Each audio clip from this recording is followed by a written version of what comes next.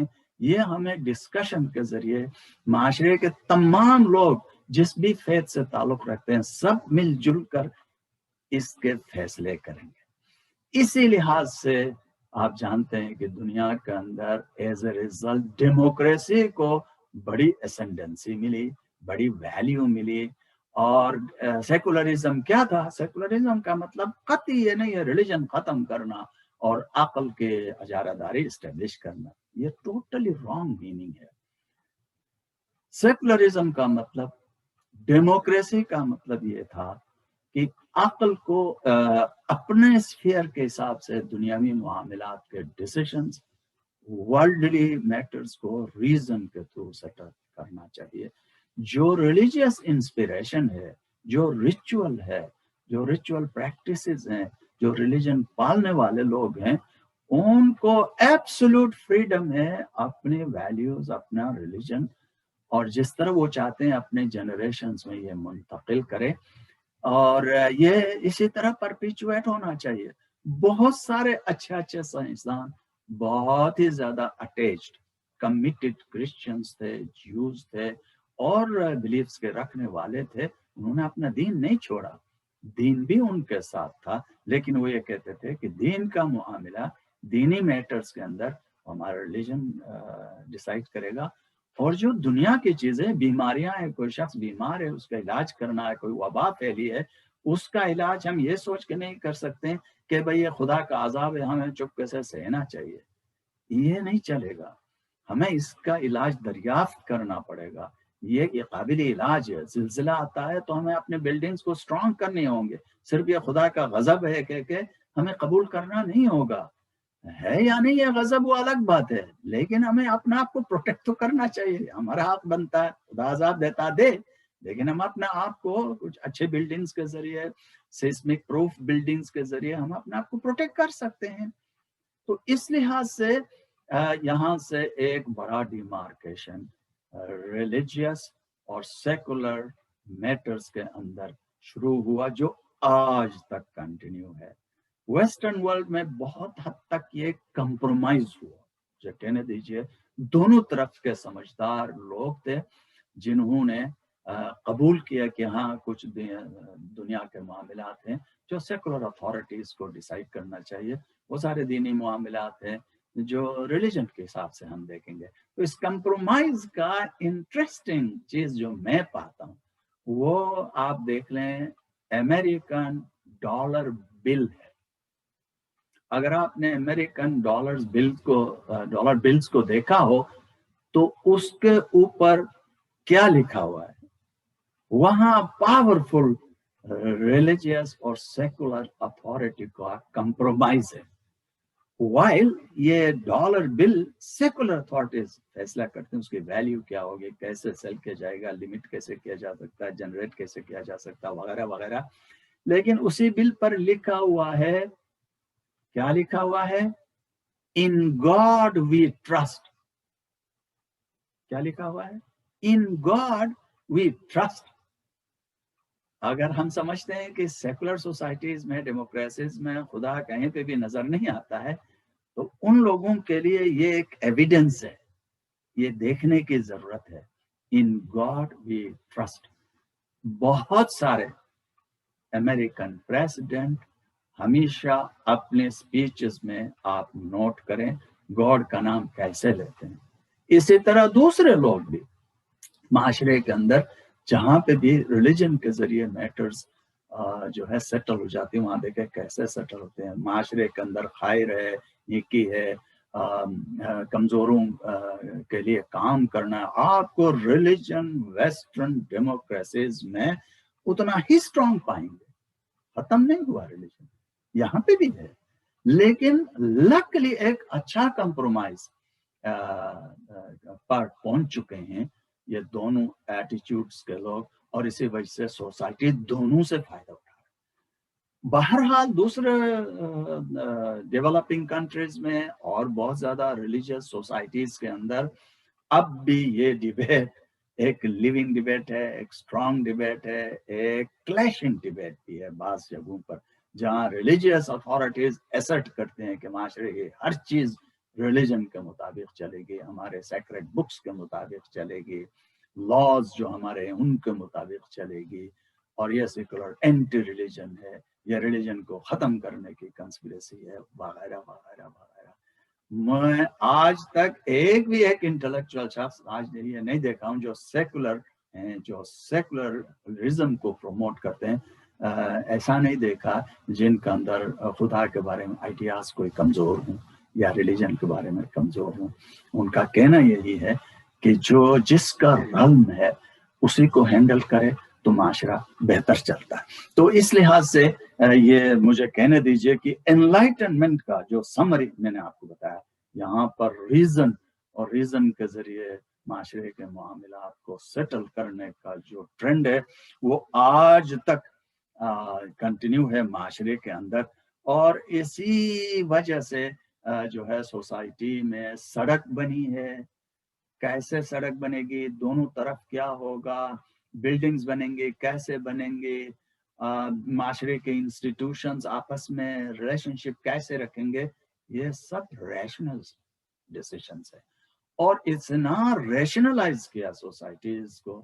آپ دیکھ لیں اتنے اچھے سوسائٹیز اپنے چلاتے ہیں، لیگل میٹر سے لے کر معاشرے کے اندر غریبوں کے خیال سے لے کر ایک چھوٹے چھوٹے راستے پر بھی جو لوگ پیدل چل نہیں سکتے ہیں، گاڑیاں چلا نہیں سکتے ہیں، ویل چیئر پہ چلتے ہیں، ان کے لیے بھی چلنے کے لیے، لے جانے کے لیے، بلڈنگز میں جانے کے لیے لاز ہیں. بچوں کے رائٹس سے لے کر حیوانوں کے رائٹس تک لیگلائزڈ ہیں، لیگل پروٹیکشنز ہیں. تو یہ ریشنل بیسس پہ یہ جو سوسائٹیز گورن ہوئی، یہ اس انلائٹنمنٹ کا نتیجہ ہے جہاں بنی نوع انسان نے ڈیسائیڈ کیا کہ ہیومن میٹرز کو ہم ریشنلی انڈرسٹینڈیبل ویز کے اندر اسٹرکچر اور ریسٹرکچر کریں گے. اس لیے رینیسانس نے ہیومن سوسائٹیز کے اندر بڑا امپیکٹ پیدا کیا، اور اس کے نتیجے میں یہ 20th سینچری تک ویسٹرن ورلڈ کو بہت خوشحالی، اکنامک ڈیولپمنٹ، بیماریوں سے بہت حد تک نجات. اگرچہ بیماریاں ہیں، اس میں کوئی شک کی بات نہیں ہے، ویسٹرن ورلڈ کے اندر بھی بہت ساری بیماریاں ہیں، لیکن وہ ایک ایسے راستے پہ چل رہے ہیں جہاں پہ آگے جا کے یہ بیماریاں کم از کم ہو جائیں گے. اور ہیومن لائف آپ دیکھیں کس قدر ہیومن جو ہے لائف کے جو لائف ہے ایکسٹینڈیڈ لائف، وہ کہاں تک پہنچے ہے مردوں اور عورتوں کی. آپ دوسرے بہت سارے کلچرز کے ساتھ کمپیئر کیجئے، اسٹل لاٹس آف کلچرز جو ہیں وہ اسٹرگل کر رہی ہیں لائف کو پرولونگ کرنے کے لیے، ہیلدی رہنے کے لیے. ہماری مائیں بہنیں کس عمر میں دیکھیں ڈیلیوری کے دوران زندگی سے ہاتھ دھو بیٹھتے ہیں پراپر علاج نہ ملنے کی وجہ سے. یہ بہت سارے چیزیں ہم گن کے تھک جائیں گے. تو ان تمام کے اندر امپرومنٹس لائے ہیں. تو بہت سارے ڈیولپنگ کنٹریز بھی اور ریلیجیس سوسائٹیز بھی اسی ڈگر پہ چل رہے ہیں. At the end of the day religion use کریں یا نہ کریں، بہت زیادہ کریں، لیکن یہ راستہ ہے جس کے ذریعے بیماریوں پر قابو پانا، غربت پر قابو پانا اور انسانی معاشرے کو لیویبل اور اپنے فیوچر جنریشن کے لیے بہتر سے بہتر بنانے کی جو ایک خواہش ہے انسان کی، وہ اسی ڈگر پہ ہی چل رہے ہیں.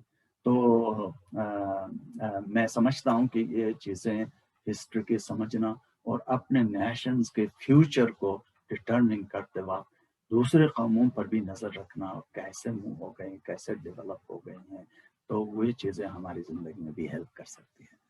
Thank you very much. مجھے امید ہے کہ آپ نے یہ ویڈیو پسند کیا ہوگا. میں اگلے ویڈیو میں پھر آپ کو نالج سوسائٹی کی طرف، گلوبلائزیشن اور یہ آرٹیفیشل انٹیلیجنس کی طرف لے جاؤں گا، جہاں ان ایشوز کو اور ہم آگے بڑھائیں گے.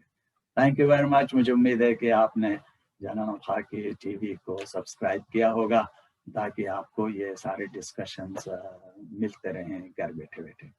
Thank you very much. بہت بہت شکریہ.